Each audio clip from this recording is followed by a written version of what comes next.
The beast system determines a person's race solely on skin color and place of birth. If the beast system used bloodline to identify the people today, then they would have to explain the present Neanderthal DNA in certain groups of people.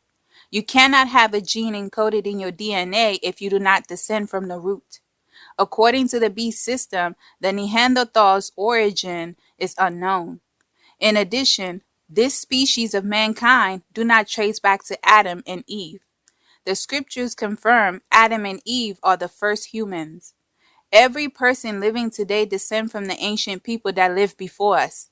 That is how a bloodline continues from one generation to the next.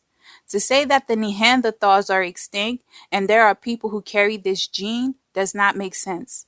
The existence of the Neanderthal DNA in Eurasian people conclude that Neanderthals are not extinct.